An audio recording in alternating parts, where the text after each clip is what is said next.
Hello,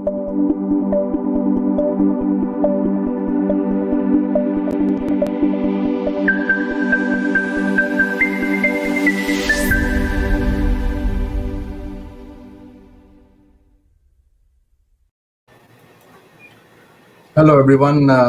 Good morning from Toronto. I hope you're having a good time. This is Amir Ismail, live from our head office in Toronto, and I'm very thankful for all of you who have joined us today. We will try to cover a few immigration topics today, and the good news is that we have with us, live from Karachi, our Karachi office director, Mr. Khwaja Numan. So I'm going to bring him in as well, and we'll discuss various options. Um, Hello, Khwaja Sahab, how are you? Hello, Mr. Smile. How are you? How's the weather today? Well, you know what's going on here. It's getting cold, but it's pleasant. So far, so good. I hope Karachi's weather is getting better as well. Yeah, it is almost 33 degrees Celsius. Okay, so let me give very quickly a bit of an agenda that what we are going to be discussing today, and then at the end of the day, when we conclude our presentation, we will also be getting some questions, live questions from our viewers. So let's show the topics that we are going to be covering today very quickly, and these topics include. We'll be talking about our company. Many of you already know about us, but I'll just take a few minutes to explain who we are, what we do. We'll talk about the Express Entry program and what programs fall under that category, that file management system. We'll also talk about the very hot topic these days, the PNP, the Provincial Nomination Program options.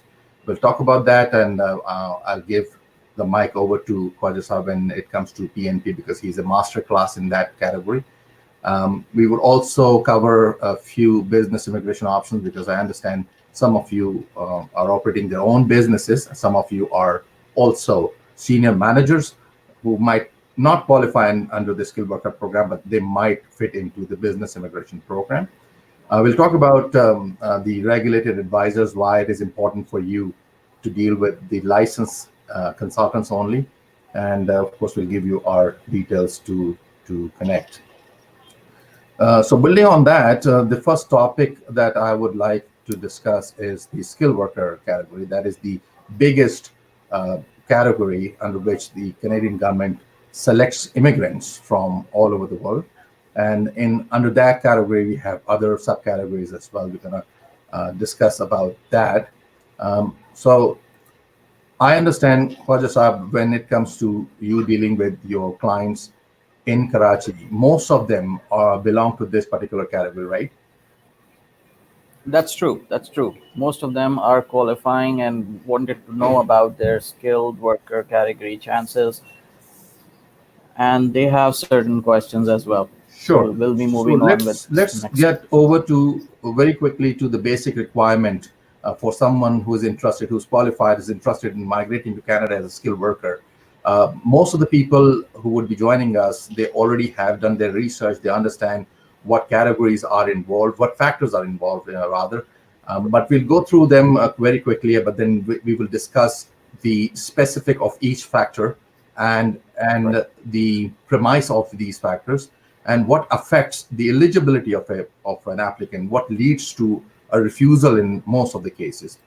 So when it comes to express entry, and when it comes to the federal skilled worker program, when you're entering the express entry pool, these are the factors that matter most: your age, your education, your work experience, your language skills, and other factors such as presence of a relative in Canada, your spouse's attributes, if you're married, if you have studied in Canada previously, if you've worked in Canada previously.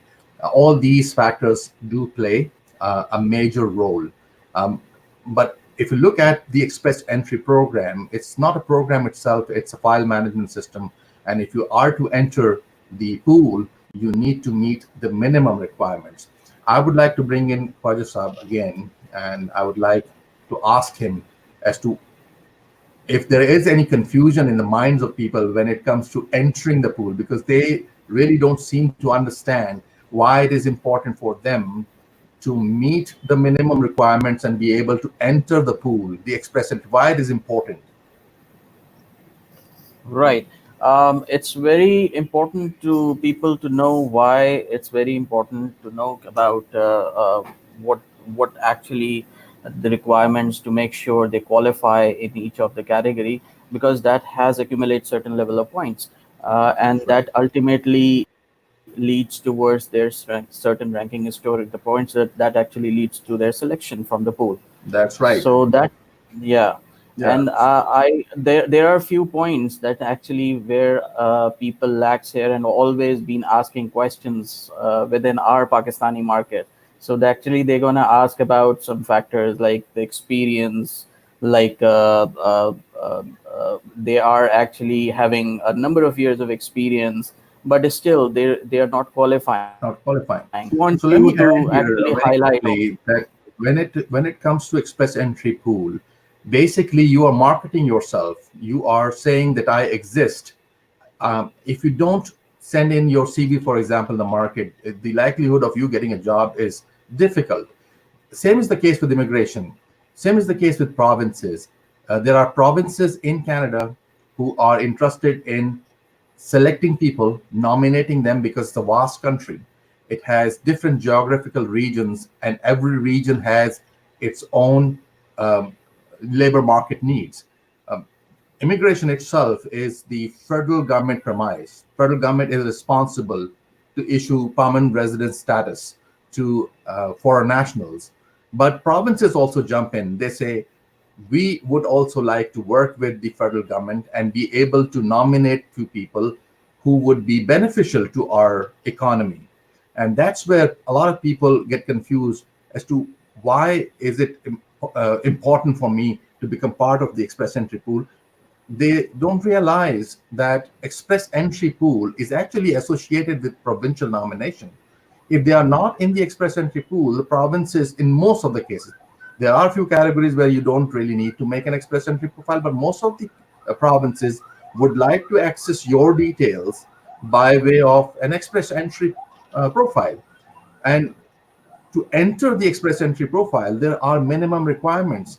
People often look at their ranking points only. They think, okay, I have 340 points. I might not get selected because the current ranking is for under the federal skilled worker program is hovering around 450 to 470 points. So I don't really have that much of ranking points. So I should not create my express entry profile. What's the point in doing so? Yeah. But what they don't realize is that if they don't go in the pool, they are not in the picture even for the provinces. So that is very, very important. But then to enter the express entry pool, I again refer back to my slide. To enter the express entry pool, you need to accumulate 67 points. 67 points. And a lot of people, they don't think about 67 points. They only calculate their ranking. If you don't have those 67 points, you can't enter the pool. And if you can't enter the pool, you can't get selected by the federal government or the provinces. So you are losing big time by not being in the pool. Um, you you might be having 67 points or more points even, but there might be circumstances, instances where you might not still be able to enter the pool. For example, the minimum IELTS band score, the English test score required in each module, and we understand they need IELTS general track, right? So in each module, reading, writing, speaking, and listening, you need to score at least six. And with those score, you also need to score at least 67, the cumulative score. So if you have more than 67 or exactly 67, you might still not be able to enter because maybe you had seven bands in reading, eight band in speaking, nine band in writing, and then in the last module, you had 5.5. Because of this one module where you scored less than six, you are not eligible to enter the pool. So that is very, very important to know. Same is the case, the point that you were raising about the work experience. Yeah. You need to have at least 1 year of full time, paid, and continuous work experience. So paid would mean that your internships are not gonna, unpaid internships are not gonna be counted. Any work that is done to acquire a degree, maybe it's a degree requirement, for example, for you to work, internship, as I said, will not be counted. So it has to be paid work. It has to be continuous as well. And by continuity, I would mean that, and you were actually making that point when we were having our discussion earlier, that if you have, say, 1 year experience, and full time paid, you meet the requirement. But what if you have 4 years experience, but that 4 years from the immigration point of view is not considered 4 years? Why? Because there is no continuity.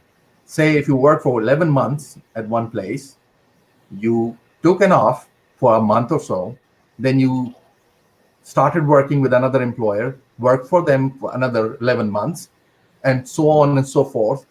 If you apply for a job with that kind of experience, you would always claim, I have 4 years experience, because you would ignore, or the employer hiring you would say, well, yes, you appear to have 4 years experience. They would not be concerned about those 1 month's gaps.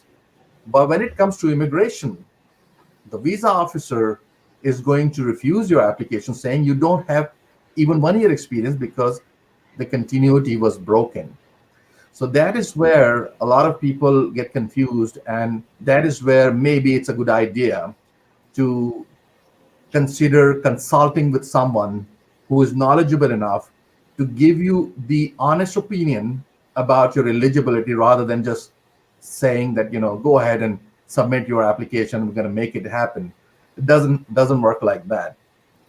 You were telling me about the educational qualification and the ECA. Yeah. I wanted to ask you a question, because we are based in Toronto, and I travel to Karachi all the time, and I happen to meet with clients in Pakistan on one-to-one basis. But since you are based in Karachi, and this Karachi office is in existence since 1999, so you That's have true. dealt with thousands of people from True. Karachi, Lahore, Islamabad, and elsewhere in Pakistan. With the introduction of this educational credential assessment, um, uh, an additional hassle to our clients. I understand that you have introduced a service where you facilitate your clients in attestation and dealing with the regulatory body. Indeed. How is it coming through? Are people appreciating it?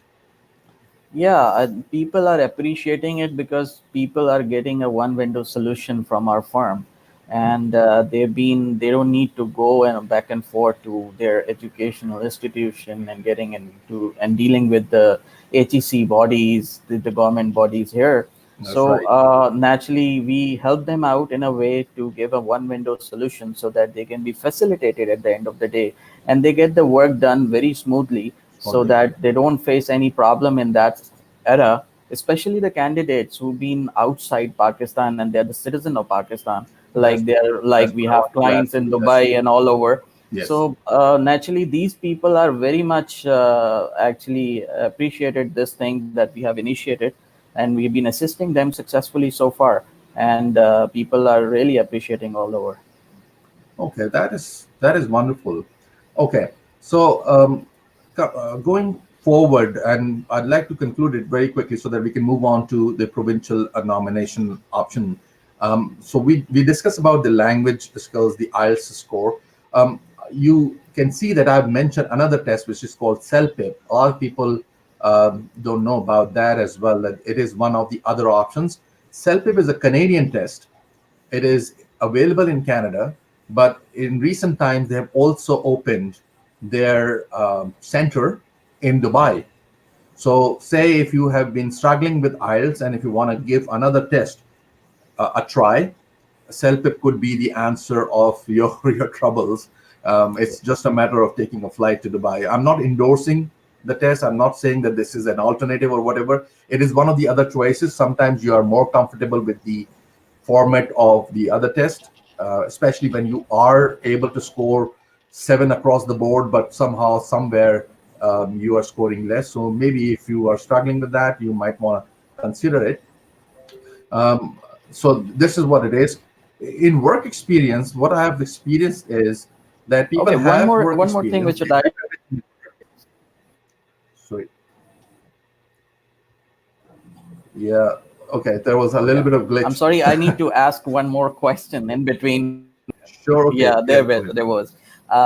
I think, and especially in the experience factor, I'd like to highlight. I have received a lot of queries being asking with the people, especially the cases Right. that been refused and they've been confused before I had. So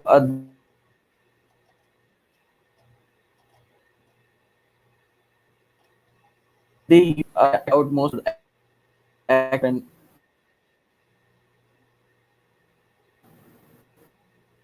yes. Are you with me?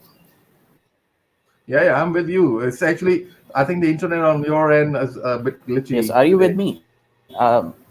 Can you hear me? Yeah. Yeah. Yes.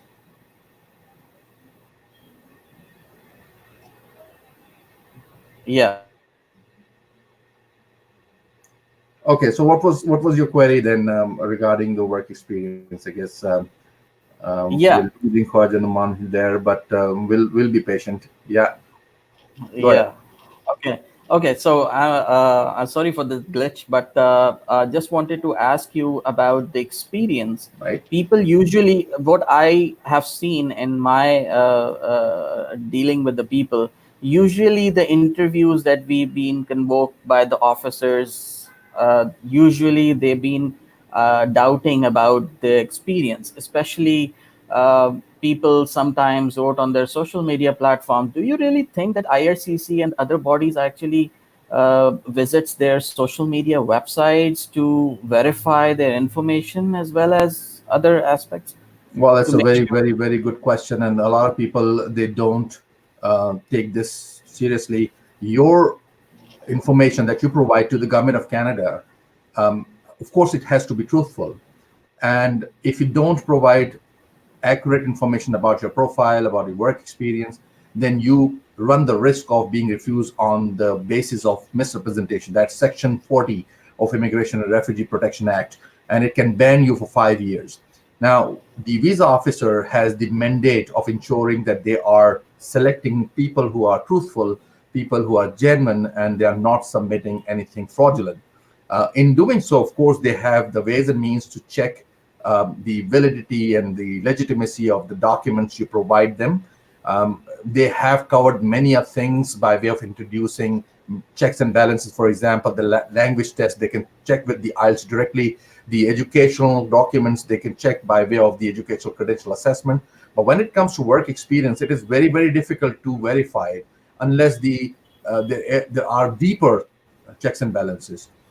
When it comes to doing the primary search, of course, they can call up the employer and find out. But they also do the secondary research where they can look into your social media profiles. They can look into the LinkedIn profiles, for example.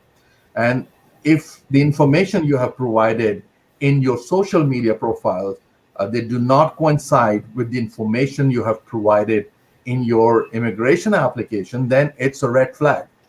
I might not say that they would refuse your application right away if they find a discrepancy, but they might call you for an interview, or they might write to you and ask for an explanation. So there is your the answer to your question. But what I Okay. was referring to very quickly was the choice of the occupation. There is a system of classification of occupations. What people do is they look at their work experience, and instead of realizing that they have chosen the right occupation or not, they just submit the application. And sometimes they have experience in more than one occupation. Sometimes they have experience in two occupation in 1 year, where they have worked for 6 months in one occupation and 6 months in another occupation. Uh, True. Maybe they have chosen the right occupation. Still, they might get a refusal if the documentation you have provided in support of that claim does not meet the requirement. For example, the job description is not meeting, so the officer is obliged to place you in another occupation, and if he does so, then you run the risk of refusal, because the officer wanted you to select the right occupation. It is not the visa officer's job to guide you that, okay, you seem to be more a bookkeeper rather than an accountant, although both are related occupations. But they, if they do so, they say, no, you don't seem to be an accountant, you seem to be a bookkeeper. But they would also refuse the application because you did not choose the correct occupation, right? And or you chose the correct occupation, but the job description was missing or was wrong or was very brief, and as a result, that may lead to the refusal. So, for the purpose of value to our attendees today, uh, this is something that they might want to take into account when they are considering to submit an application. True, true. And one more thing that I want to ask you. Usually, people also ask about, and I'm just asking this question for our viewers. Just wanted to let them know. Usually, they ask about if they have a relative in Alberta, a relative in anywhere in Canada, how they can support in terms of getting an immigration. So usually people ask it. So I want to pose this question to you on behalf of our audience. Yeah, so as I said, these days, because the bar has been set to very high standards, the ranking score is on a higher side. That means you need to have at least a master's degree. You need to be below the age of, in most cases, below the age of 30. You need to have good experience as well, and your IELTS score should be excellent. And by excellent, I mean somewhere in the vicinity of 8. So if you don't have that, you end up depending on the provincial programs. Of course, you need to go in the express entry pool by all means, but when you're depending on these provinces, your chances of being selected by these provinces increase manyfold if you have a close connection to that province. So if you have a connection in Alberta, be in terms of having a job offer or maybe having a relative residing in that province, Saskatchewan, Manitoba, Newfoundland, Nova Scotia, Prince Edward Island, New Brunswick, British Columbia, you name it. So if you have that kind of advantage, you should always, by all means, capitalize on it and speak to someone who could guide you properly in terms of selecting the correct provinces.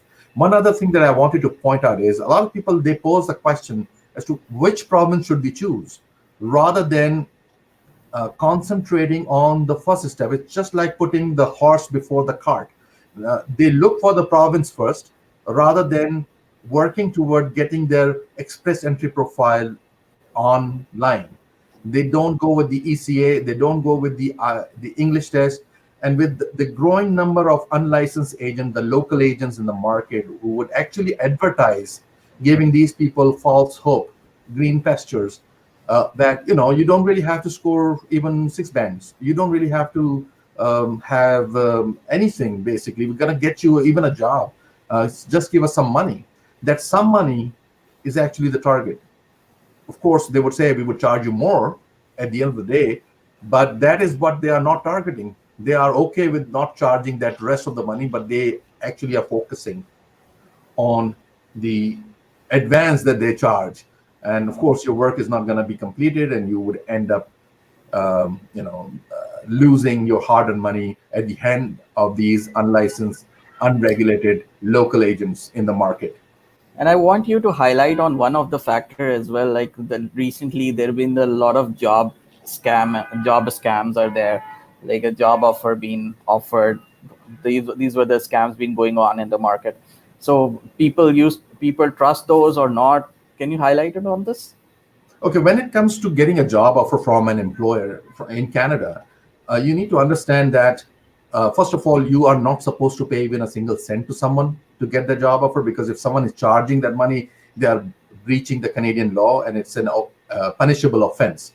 So yes, people capitalize on applicants' needs because they understand they're going to arrange the job, they're going to get more points maybe, and their immigration would be facilitated, and people are inclined to pay. But when it comes to getting a job offer, a genuine job offer needs to be genuine. So you need to realize the fact that a Canadian employer suddenly gets interested in hiring you all the way from, say, Pakistan or India or Middle East. Um, Sure. Things work differently here. An employer who's interested in hiring a foreign national needs to satisfy the labor department that they didn't find a single person in the whole wide Canada He did his best. He put his all endeavors and still failed. So if it is so easy to get a job offer from a Canadian employer, that is only a lie. It's not Middle East where the locals would not work. They would rely on the people from outside, say from Saudi Arabia or Dubai. They would need people from outside the country. That's how they operate. In Canada, the employer is legally bound to hire Canadians only. And if he is able to convince that they couldn't find a single person by way of endeavors, placing job ads and stuff, then of course they are allowed. And that process is called labor market impact assessment. We will cover that in detail in some other presentation. But you really have to be very careful when it comes to you dealing with a local agent, and they are ensuring they're giving you assurances they're gonna get you the job, and they charge you some money. It's all scam. And I also receive all these job offers, and people with the request that please go through it and let me know whether it is genuine or not. And I even don't look at them because I know that job offers are not issued like that. And the LMIA procedure is very complicated and time consuming. It doesn't happen that way. So be very, very Okay. careful. Okay, one more thing which I'd like to highlight. I'm sorry, I'm highlighting a lot of audience You can do questions that, on yes. that. Yeah. So usually people feel like that the provincial nomination program is an easy way considered to be if you want to migrate to Canada. So what you say on this? Okay, when it comes to the word easy, it's like, used very frequently by the local agents when they say easy immigration, come, we're going to get it done for you through provincial program. Well, provincial nomination is one option. It's a big thing now because provinces are getting involved and government is considering them as partner. Of course, they have that quotas and they want to fulfill that quota, but it by no means easy because um, if it was easy, then everyone who doesn't have ranking points, they could just go ahead and come to Canada under the provincial program. There is something going on. That's why not everyone gets selected. Provinces select people by two ways. One is when you are in the express entry pool, they select you directly. For example, Alberta did it for a lot of people. So those who were not in the express entry pool, they basically lost their opportunity. So That's had they true. been there, Alberta would have selected them. There was a chance, but there was no guarantee, of course. True. Ontario selects people directly as well. But then Mhm. some of the provinces, while they select people directly, they also have their own expression of interest system where they would start the intake, they would get in few people, and then they will close it and they process them, then they come back and they open it again. Because of this competition, the huge competition we have, whenever the intake is open, it gets filled up very quickly. That's where the challenge is. So you might be qualifying, meeting the requirement of a province, but you might still not be able to put your foot in the door because the quota got filled up very, very quickly. So we can't say that it's easy. It's basically a continuous effort. It's a concerted effort. And when you bring in a knowledgeable person, for example, a licensed advisor, they have the infrastructure, they have the knowledge, they have the staff available to ease you off that burden of looking for that intake opening all the time. They can assign a staff, they can do it, and they would then perhaps get you that opportunity. But if the advisor, and I wouldn't say the licensed one because they don't do it, the local agents, if they say, you come in and we're going to get it done for sure, that should not be the approach. They should be very straight with the clients. In fact, they are not authorized to even represent the clients, but if they are dealing with them, um, Mhm. somehow the client doesn't know that this person is licensed or not, is dealing with that person. If his style is, yeah, you give me the case, I'm going to get it done in PNP, you need to turn around and don't come back. So Right. that's how it is in terms of PNP. All Uh, right. Well, so, yeah. last but the least, I have one more query in my mind. People usually wanted to know why we are so expensive in terms of charging the fees and everything.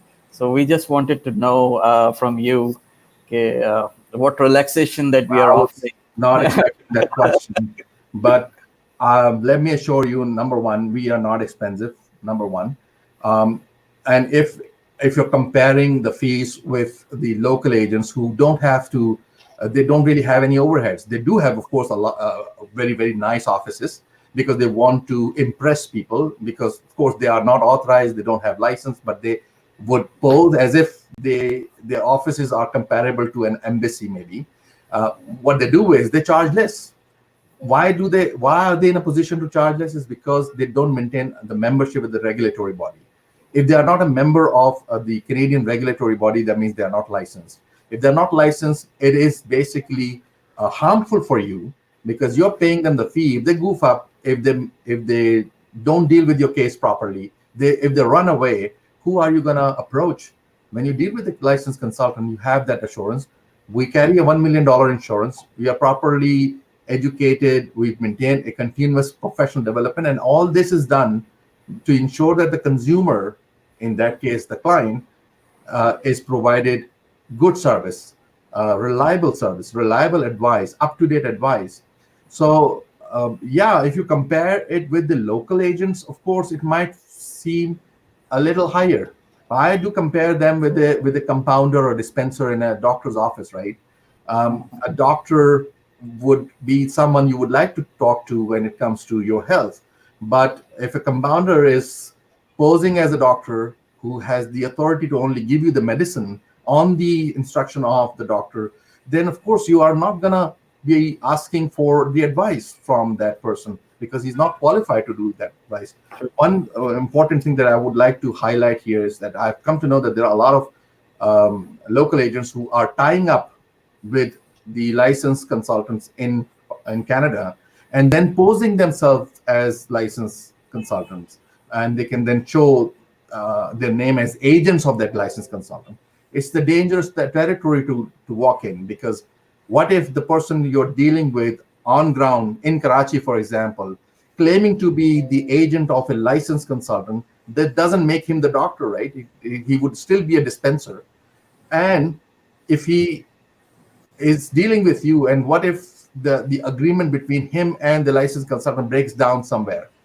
What if he is not even informing the licensed consultant who's at the back end about you? What if he just runs away? You are in a big fix then. So when it comes to dealing with a licensed consultant, deal with the licensed consultant directly. Don't involve the agents. The agents are nothing. They don't have the knowledge. They don't have the ability to represent you. And in fact, if they do so, your application can get refused. So this is a very hot sort of a trend going on, where these people have their offices, they have everything in order, and then they would also show the face of a licensed consultant sitting in Canada and then signing an agreement with you. They should present you the agreement of that licensed consultant rather than their own agreement. And doing so, of course, they charge less as well. So I hope that Right. answers the question. We can have a full program on unlicensed agents and people's inability to verify their credentials, and then they end up losing money with these people. Some of them, I've seen that some of them actually pose as if they're coming from overseas. They're flying into Pakistan. I've seen that most of them are based in Dubai, and they would take Right. a flight from Dubai, and then they would announce that the consultant is in town, and people, of course, they trust them, and at the end of the day, end up losing money, and it's a big issue. Yeah, Yeah. True. True. Thank you for pondering upon all my I'm concerns. I'll excited. continue to do so for sure, and we'll also be covering all those aspects again and again with our audience in By front the of. way, we have a very big announcement coming up, All which we right. will be doing at the end of this presentation. It's a promotional announcement. And Right. I understand your Karachi office completed 20 years, 20 years Right. in this Yeah. market in Karachi, or I would say in Pakistan. And because you're celebrating that, you have come up with a promotion which we are going to give to the webinar attendees, and they will be happy to hear about that. It's going to be coming up shortly. Moving on to our next topic, I believe we have the businessmen topic. There are a lot of people who are interested in applying as businessmen, and we have very quickly a few categories to deal with. If you are a business owner, You can apply to come to Canada as an entrepreneur, or you can also come to Canada as an investor. And the major difference between the two is, as an investor, you are not obliged to operate a business in Canada.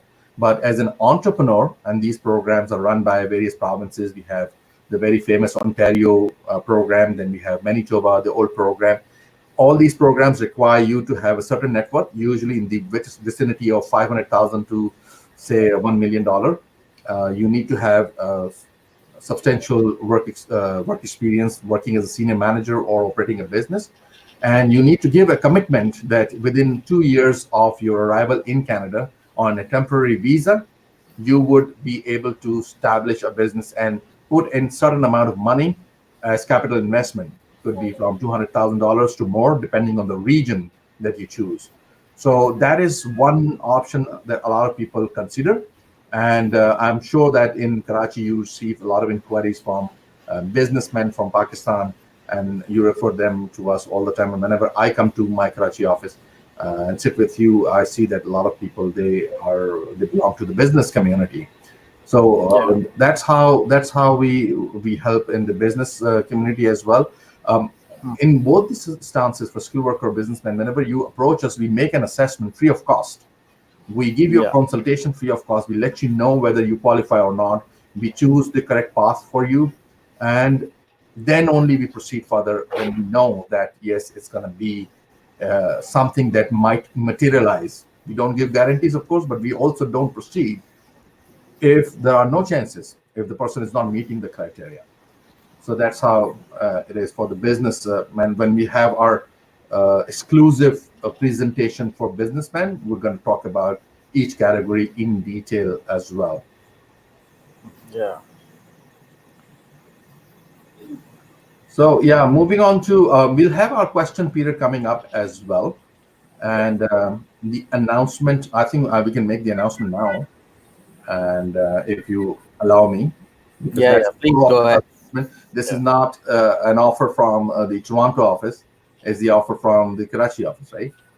Yeah. That's true. Okay. That's true. So we have a promotional offer for our webinar attendees today, that be in celebration of our 20th anniversary. The Pakistan office will be offering a 20% discount in consulting fee to the first 20 applicants who will be retaining us by 20th of November. So it's 20 all the way. And we have a promo code of AIA 202020. So if you approach us with an email, we're going to share with you our contact details right now. Yeah. So in Toronto, if you're visiting Canada, or if you have a relative who's interested in coming to our offices, we are at 100 King Street West, Toronto. In Karachi, this office is in existence since 1999. It is being headed by Khwaja Naman, the director of Karachi office. Suite number 706, 7th floor, Kashif Center, Charai Faisal, Karachi. So that's the address. We have the phone numbers as well for our Toronto office. It's available on our website as well, amirsmile.com.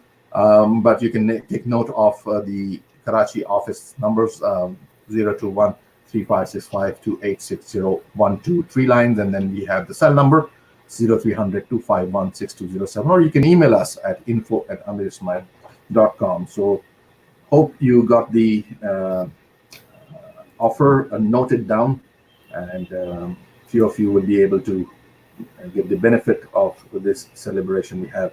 And we're going to have the question period coming up. I'm going to take a 30-second break.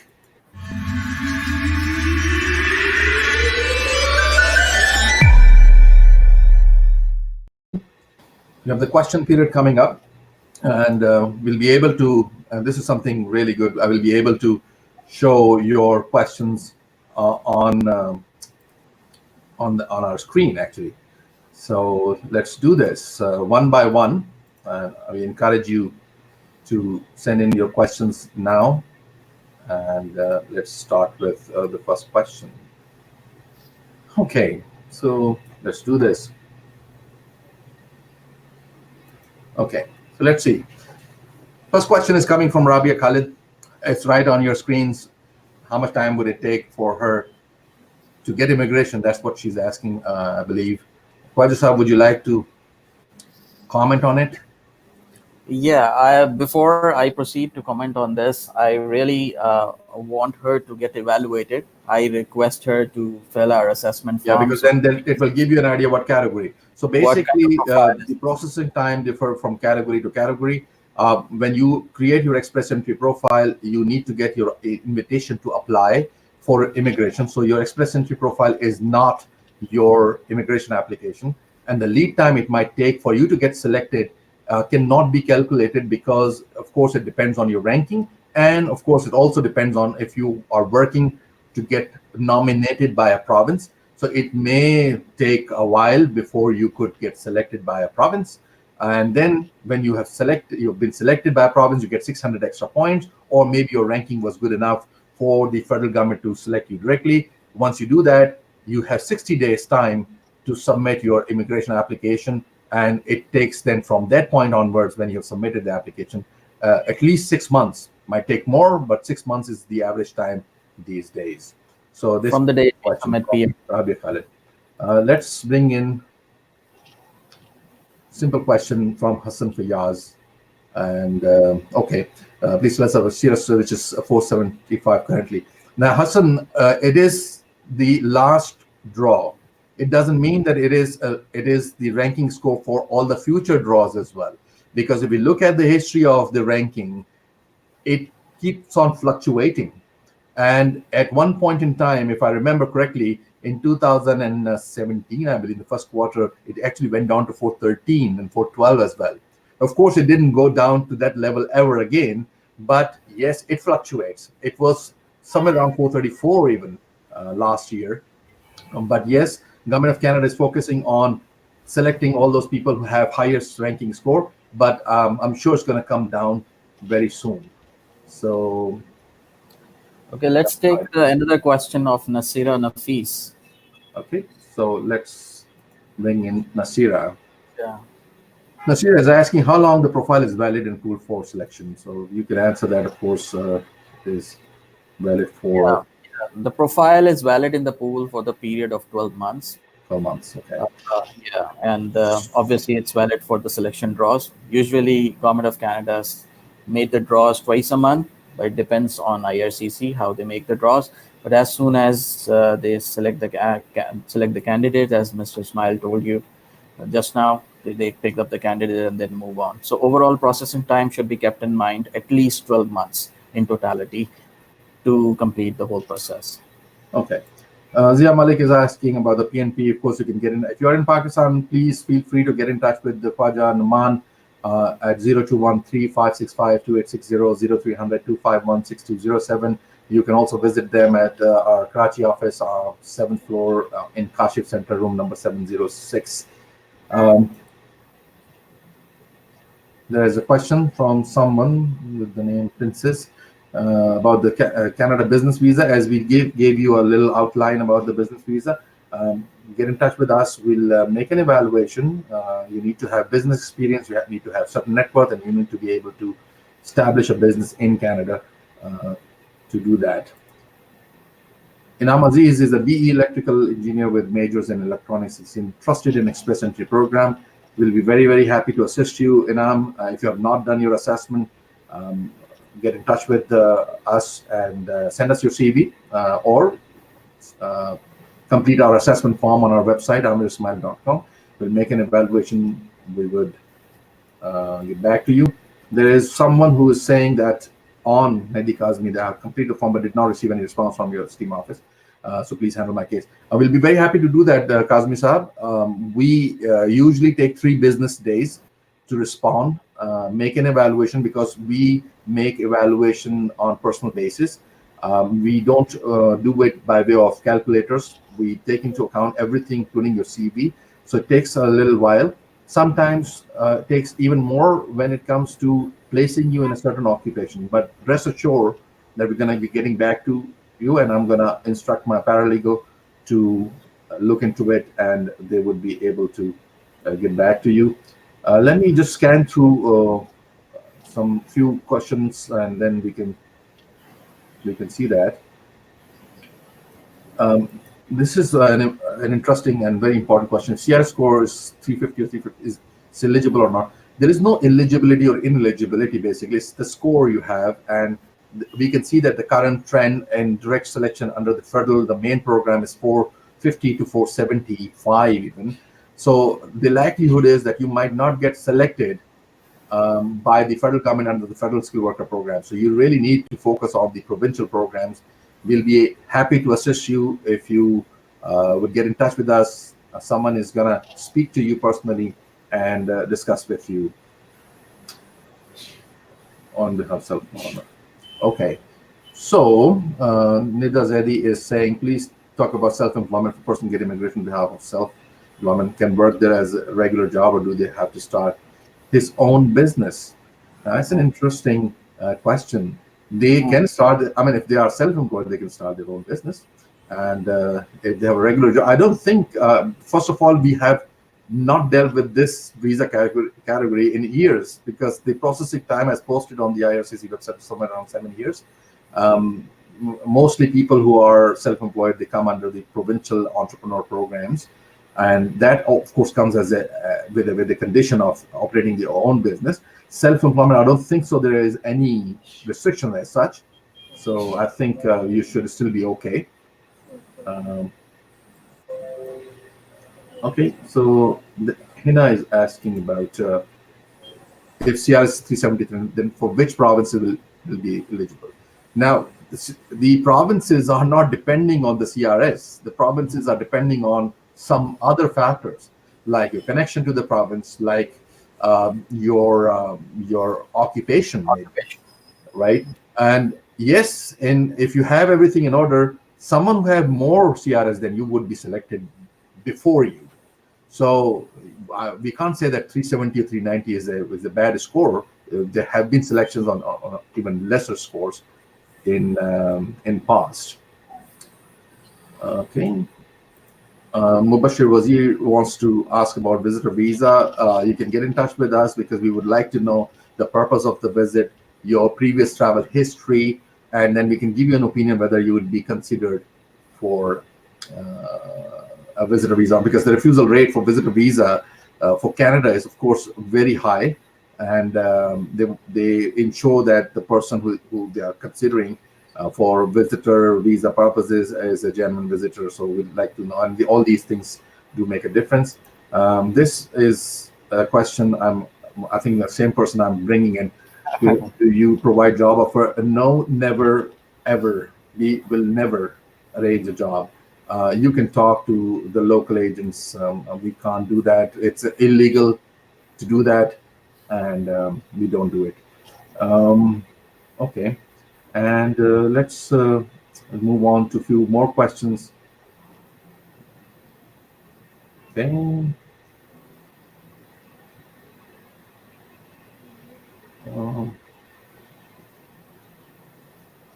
Okay, so Let's take this question from Miss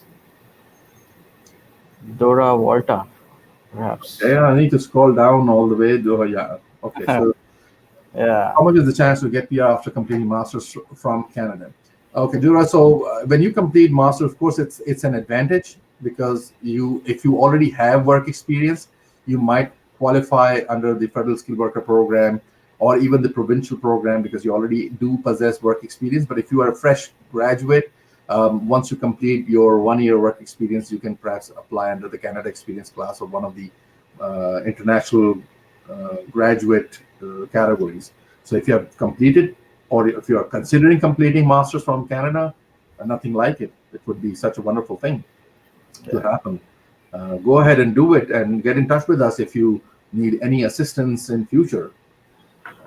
Okay, so I'll need your assistance, Rajasa, because there are so many. Yeah, there are. So people are also waiting for the assessment details. Okay, yeah, we'll be able to. We'll be able There to is one relevant question from Omer. He's saying that his wife is 27. She has done her Farm D, but she doesn't have work experience.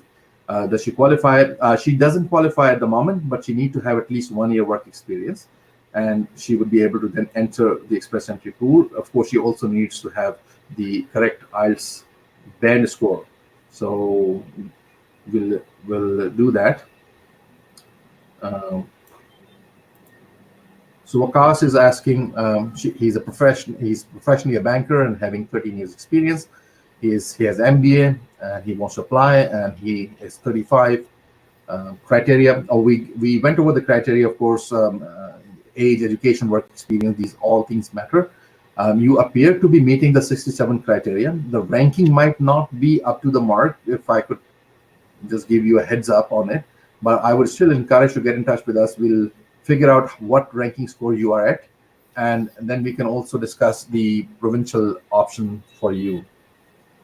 Safi is saying about migration by investment. So you need to have a business experience, business operating experience. You need to have ownership experience.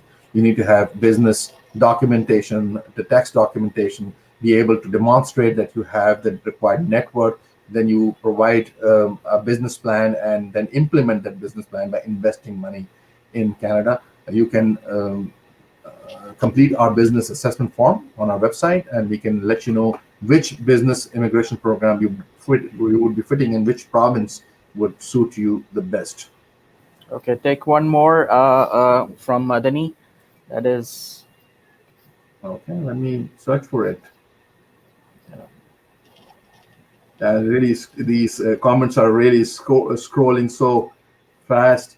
Okay, would yeah, like to ask the work experiences. Is it must related to or the, okay, now it is very, very interesting question. A lot of yeah. people don't have the relevant work experience, which is still okay, but it really depends what it is. So if you are working as a doctor but don't have an MBBS degree, I don't know if you can do that. I don't know if it's a correct example or not. But say if you are, uh, Canadian government is not going to accept you. But if you have an MBBS degree but you have been working as a sales manager, say in a pharmaceutical company. You're a doctor, but you haven't practiced medicine, but you have a experience that is not relevant to your degree. You would still be considered. It is a bit technical though, but- and varies from case to case. But yes, it is very much possible. We have dealt with a lot of cases in the past where there was a mismatch. There was a person who was having a MS geography, but he was a bank manager. There was a person who had an MBBS, but he was working as a purchase manager in his father's firm. Um, these all people were dealt with, and they were all issued visas because, of course, uh, when it comes to you coming to Canada, uh, I would say 50% of people will go into other walks of life anyways, other than their education and work experience. So yeah, shouldn't be a problem. Right. Okay, so there's a question: can I apply in more than one PNP programs if I have Express Entry profile? That's true. Yeah, I mean, you can submit the application, but if you get selected by one of the provinces, you have to withdraw from the other province, right? Is that correct? That's right. Okay. That's right. Let's take one more, Muhammad Khurram. Muhammad Quram. Okay, let me search for him. Muhammad Quram. Yeah. Once you move to Canada, is it possible later to sponsor your parents to live with you? Yes, very much possible.